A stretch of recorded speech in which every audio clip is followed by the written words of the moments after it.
문 대통령께서 대통령이 처음 될 때 박근혜 대통령을 보고 불통 대통령이라고 했습니다. 본인은 청와대를 암으로 옮기겠다고 하겠습니다. 아무것도 시행된 게 없고 난 문 대통령이 제대로 기자회견을 하는 걸 본 일이 없습니다. A4 용지만 들고 대답하는 신용만 했지. 제가 대통령이 되면 오픈된 스타일로 질의응답을 분기별 한 번씩 할 것을 말씀드립니다. 예. 문재인 정부의 언론 정책 공약 이행률이 굉장히 낮은 것으로 평가되고 있습니다. 청와대 설명과 달리 언론과의 소통도 좀 부족하다는 평가들도 좀 많이 있는데 현 정부에 대한 언론 정책에 대한 총평을 한번 해주시고요. 어쨌든 홍 후보님께서 대통령이 되시게 되면 언론과의 관계를 좀 개최해야 될 텐데 바람직한 언론관에 대해서 또 말씀해 주시면 감사드립니다. 문 대통령께서 대통령이 처음 될 때 박근혜 대통령을 보고 불통 대통령이라고 했습니다. 그리고 난 뒤에 본인은 청와대를 광화문으로 옮기겠다고까지 이야기했어요. 근데 아무것도 시행된 게 없고 난 문 대통령이 제대로 기자회견을 하는 걸 본 일이 없습니다. A4 용지만 들고 대답하는 신용만 했지. 그래서 제가 대통령이 되면 분기별 기자회견을 공개석상에서 열도록 하겠습니다. 그렇게 해서 국민과 소통하는 대통령이 되도록 하겠습니다. 두 번째, 최근에 정부가 펼치고 있는 언론 재갈법, 이거는 참으로 잘못된 겁니다.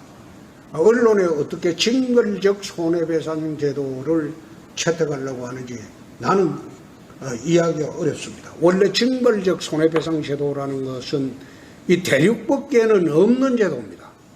영미법계의 제도입니다. 우리나라는 대륙법계 체제를 갖추고 있습니다. 지금 징벌적 손해배상 제도가 도입된 것은 2010년도 제가 정무위 있을 때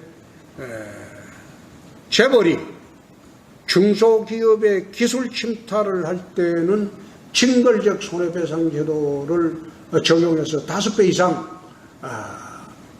손해배상을 명할 수 있다는 그 조항이 하나 있습니다. 제 기억에는. 그 제가 도입한 조항입니다. 그거는 워낙 재벌의 기술 침탈이 많았기 때문에 그 도입하고 난 뒤에 재벌이 중소기업의 기술 침탈하는 사례가 거의 없어진 것으로 저는 알고 있습니다.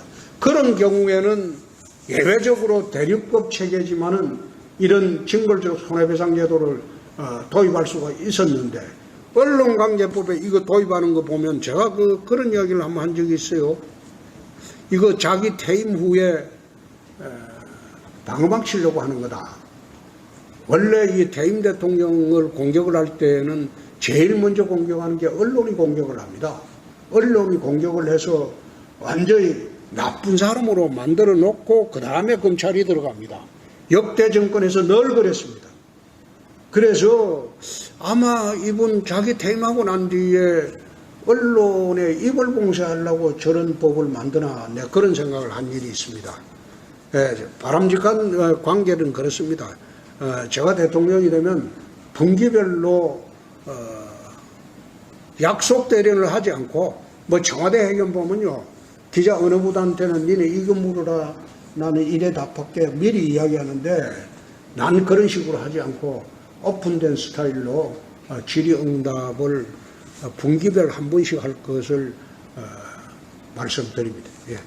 네, 이어서 민수아 의원께서 질문을 해주시겠습니다. 언론 관련해서 질문 추가로 또 드리겠습니다. 언론 재갈법이라고 말씀을 해주셨는데요. 오늘 27일에 어쨌든 여당에서는 국회 본회의에서 언론중재법을 처리를 할 예정입니다. 그렇다면 이걸 사실 야당에서 막을 수 있는 방법도 없을 테고 그렇다면 일부 독소 조항을 수정해서라도 여야 합의로 이걸 통과시키는 게 바람직하다고 보시는지 자세한 의견을 듣고 싶습니다. 그 언론재갈법에 대해서는 지금 언론 피해에 대한 구제 절차가 현행법으로도 충분합니다. 그렇기 때문에 더 이상 그걸 만들 필요는 없다고 봅니다. 그게 아마 시행 시기가 내년 4월로 돼 있죠. 내년 3월 9일에 제가 대통령이 되면 집행 보류를 하는 걸 검토하겠습니다. 그래 통과되더라도. 네.